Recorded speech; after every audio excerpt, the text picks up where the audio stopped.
அவுரங்கசீப். இவர் மதவெறியர் என்ற பின்பம் மக்கள் மனதில் இன்று வரை ஆணித்தரமாக பதிந்துள்ளது. தன்னுடைய அரசியல் நோக்கங்களுக்காக எதையும் செய்வார் என்ற பெயர் இவருக்கு இருக்கிறது. 1707 இவர் இறந்திருந்தாலும் தற்போது வரை இவர் குறித்த வாதங்கள் அரசியல் களத்தில் சென்று கொண்டிருக்கிறது. அந்த வகையில் தற்போது சத்ரபதி சிவாஜியின் மகன் சாம்பாஜியின் வரலாறு சாவா என்னும் பெயரில் திரைப்படமாகி இருக்கிறது. இந்த திரைப்படம் அரசியல் களத்தில் ஒரு விவாத பொருளாக மாறியுள்ளது. இந்த படத்தின் மைய கருத்து முகலாயர்களுக்கு எதிரான ஒரு மராத்திய மன்னனின் போராட்டம். இந்த விவகாரத்தை பற்றி பார்ப்பதற்கு முன்பு அவுரங்கசீப் யார், இவரின் வரலாறு என்ன என்பதை சுருக்கமாக பார்ப்போம்.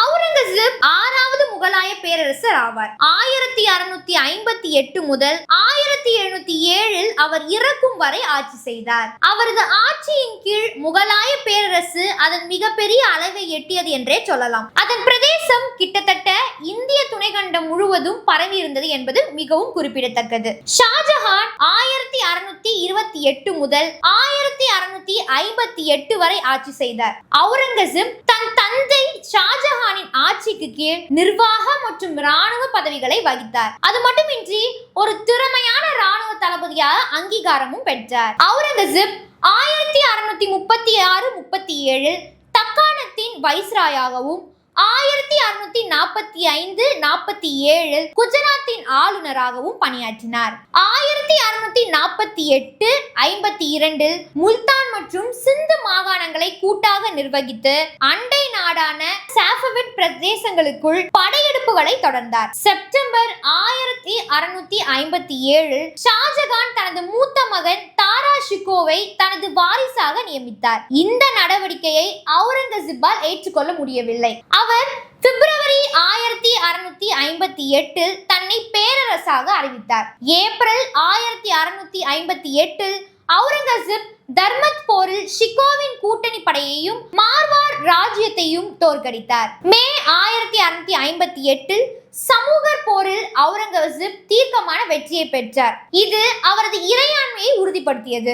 மேலும் அவரது மேலாதிக்கம் பேரரசு முழுவதும் அங்கீகரிக்கப்பட்டது. ஜூலை 1658 ஷாஜகான் நோயிலிருந்து மீண்ட பிறகு அவுரங்கசீப் அவரை ஆட்சி செய்ய தகுதியற்றவர் என்று அறிவித்து அவரது தந்தை ஷாஜகானை ஆக்ரா கோட்டையில் சிறையில் அடைத்தார். அவுரங்கசீப்பின் ஆட்சி காலம் விரைவான ராணுவ விரிவாக்கத்தால் வகைப்படுத்தப்படுகிறது. பல வம்சங்களும் அரசுகளும் முகலாயர்களால் தூக்கி எறியப்பட்டன. உலகின் மிகப்பெரிய பொருளாதாரம் மற்றும் மிகப்பெரிய உற்பத்தி சக்தியாக முகலாயர்கள் கிங் சீனாவையும் விஞ்சினார்கள். முகலாய ராணுவம் படிப்படியாக மேம்பட்டு உலகின் வலிமையான படைகளில் ஒன்றாக மாறியது. ஒரு தீவிர முஸ்லிமான அவுரங்கசீப் ஏராளமான மசூதிகளை கட்டினார். இஸ்லாமில் மத ரீதியாக தடை செய்யப்பட்ட நடவடிக்கைகளை தடை செய்தார். அவுரங்கசீப் பல உள்ளூர் கிளர்ச்சிகளை அடக்கிய போதிலும் அவர் வெளிநாட்டு அரசாங்கங்களுடன் நல்லுறவை பேணி வந்தார். அவுரங்கசீப் மிக நீண்ட காலம் ஆட்சி செய்த முகலாய பேரரசர். அவரது பேரரசு இந்திய வரலாற்றிலேயே மிகப்பெரிய ஒன்றாக கருதப்படுகிறது. இருப்பினும் அவரது ஆட்சி ஒரு சிக்கலான மரபை கொண்டுள்ளது.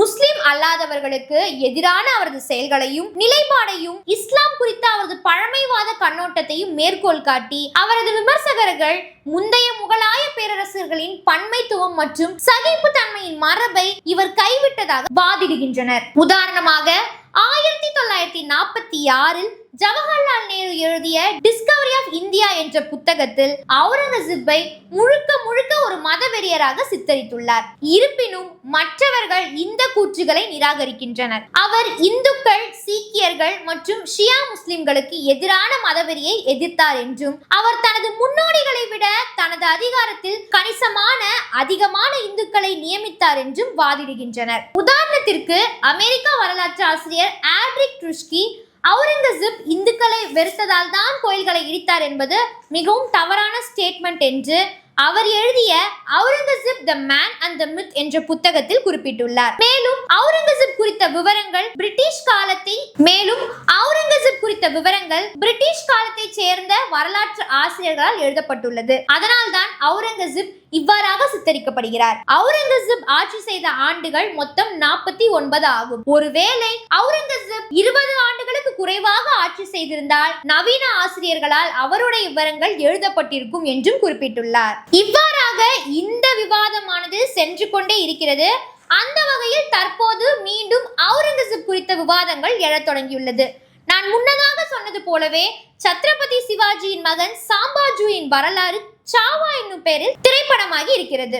அது மட்டுமல்லாமல் முன்னதாக சொன்னது போலவே இந்த திரைப்படம் முகலாயர்களுக்கு எதிரான மராத்திய மன்னனின் போராட்டம், இறுதியில் அவர் கைது செய்யப்பட்டு கொடூரமாக கொல்லப்பட்டது போன்றவற்றை மைய கருத்தாக கொண்டுள்ளது. இந்த படம் மிகப்பெரிய வெற்றியை பெற்றுள்ளது. இந்த படம் தொடர்பான விவாதம் மகாராஷ்டிரா சட்டப்பேரவையில் தற்போதைய பட்ஜெட் கூட்டத்தொடரில் எழுந்தது. இதில் பேசிய சமாஜ்வாதி எம்எல்ஏ அபு அவுரங்கசீப் நடவடிக்கையை பாராட்டியதுடன் அவரது புகழ் வாழ்க என கோஷமிட்டுள்ளார். இதனால் மார்ச் 26 வரை பேரவை கூட்டத்தொடர் முழுவதும் அவர் நீக்கப்பட்டுள்ளார். இந்த திரைப்படத்தினை தொடர்ந்து கொடுங்கோல் மன்னன் என்று அவுரங்கசீப் விமர்சிக்கப்படுகிறார். குறிப்பாக பாஜக ஆட்சியில் பலமுறை அவுரங்கசீப்க்கு எதிராக குரல்கள் எழுகின்றன.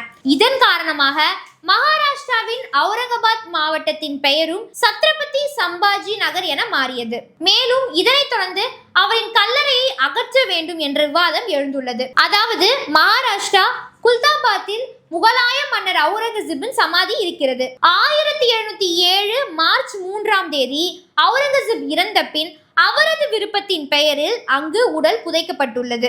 அந்த கல்லறையை பொதுமக்கள் தற்போது வரை பார்வையிட்டு செல்கின்றனர். இந்திய தொல்லியல் துறையால் பாதுகாக்கப்பட்ட வரலாற்று சின்னமாக இந்த கல்லறை இருக்கிறது என்பது நாம் அனைவருக்கும் நன்றாகவே தெரியும். அப்படிப்பட்ட கல்லறையை அகற்ற வேண்டும் என பேசப்பட்டு வருகிறது. இதனைத் தொடர்ந்து VHP அதாவது விஸ்வ இந்து பரிஷத் மாநில செயலாளர் கிஷோர் சவான், பஜ்ரங் தளத்தின் மாநில ஒருங்கிணைப்பாளர் நிதின் மகாஜன் ஆகியோர் கூறுகையில், அவுரங்கசீப் சமாதியை அகற்ற கோரி முதல்வர் தேவேந்திர பட்னாவிஸிடம் விரைவில் மனு அளிக்க உள்ளோம். அரசு சார்பில் சமாதி அகற்றப்படவில்லை என்றால் அயோத்தியில் பாபர் மசூதியை கரசேவையில் இடித்தது போல அவுரங்கசீப் சமாதியை அகற்றுவோம் என்று தெரிவித்தனர். இதற்காக VHP பஜ்ரங் தளம் மகாராஷ்டிராவில் மார்ச் 17 அன்று மாநிலம் தழுவிய போராட்டத்தை எடுத்து நடத்தினர். இந்த பிரச்சனையில் இந்துத்துவ அமைப்புகளுக்கு உத்தவ் தாக்கரே, ஏக்நாத் ஷிண்டே தலைமையிலான சிவசேனாவின் இரு பிரிவுகளும் ராஜ் தாக்கரேவின் MNS கட்சியும் ஆதரவு தெரிவித்துள்ளன. காங்கிரஸ் கட்சி மட்டும் இந்த விவகாரத்திற்கு மிகப்பெரிய எதிர்ப்பை தெரிவித்து வருகிறது. இந்த பின்னணியில் மகாராஷ்டிராவில் அவுரங்கசீப் சமாதியை அகற்ற வலியுறுத்தும் விவகாரத்தில் கலவரமானது தற்போது வெடித்துள்ளது. சமாதியை அகற்ற கோரி விஸ்வ இந்து பரிஷத் மற்றும் பஜ்ரங் தளம் அமைப்பினர் சுமார் 250 பேர் நாக்பூரில் மார்ச் 17 அன்று ஊர்வலத்தை நடத்தினர். வென்கோவர் பகுதியில் இந்த ஊர்வலம் வந்தபோது அங்கு அவுரங்கசீப்பின் கொடும்பாவி எரிக்கப்பட்டது. இது தொடர்பாக எழுந்த புரளி காரணமாக முஸ்லிம் இளைஞர்களும் வீதிக்கு வந்தனர். இதனைத் தொடர்ந்து இருதரப்பு மோதல் வெடித்தது. இதை தடியடை நடத்தி போலீசார் அடக்க முயன்றனர். இதில் 14 போலீசார் உட்பட பலரும் காயமடைந்தனர். மேலும் போலீசாரின் 3 வாகனங்கள் உட்பட பல வாகனங்கள் தீ வைத்து கொளுத்தப்பட்டன. சுமார் 3 மணி நேரத்துக்கு பிறகு அங்கு அமைதி திரும்பிய நிலையில் நகரின் 3 பகுதிகளில் ஊரடங்கு உத்தரவு பிறப்பிக்கப்பட்டுள்ளது. கலவரம் தொடர்பாக 50க்கும் மேற்பட்டோரை போலீசார் பிடித்து சென்று விசாரித்து வருகின்றனர் என்பது மிகவும் குறிப்பிடத்தக்கது. நாக்பூர் கலவரம் குறித்து மகாராஷ்டிர முதல்வர் பட்னாவிஸ் சட்டப்பேரவையில் பேசினார்.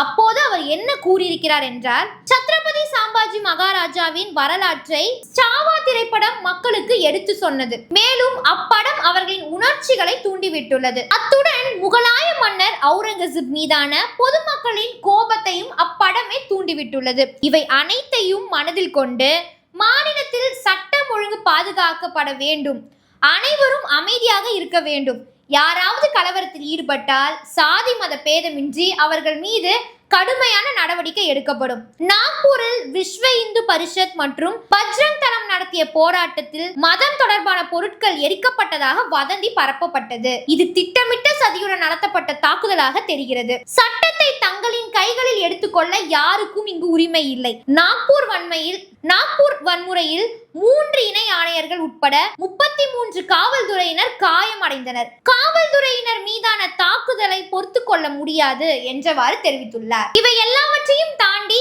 இந்த விவகாரத்தில் நாம் புரிந்து கொள்ள வேண்டியது என்னவென்றால் 300-400 ஆண்டுகளுக்கு முன்பு வாழ்ந்த மன்னர் அவுரங்கசீப் இந்துக்களுக்கு எதிரானவரா ஆதரவாளரா என்கிற விவாதம் இப்போது தேவையற்ற ஒன்று. நாட்டில் கலவரத்துக்கு ஒரு திரைப்படம் வித்திடுகிறது என்றால் அப்படி ஒரு திரைப்படமும் தேவையற்ற ஒன்று. இது இப்படியே தொடர்ந்தால் இந்தியாவின் அழிவில்தான் சென்று முடியும். நமக்கு தேவையானது பழைய மணிப்பூர் மாநிலத்தின் அமைதிதானே ஒழிய இன்றைய கலவர மணிப்பூரை போல புதிதாக ஒரு மாநிலம் அல்ல.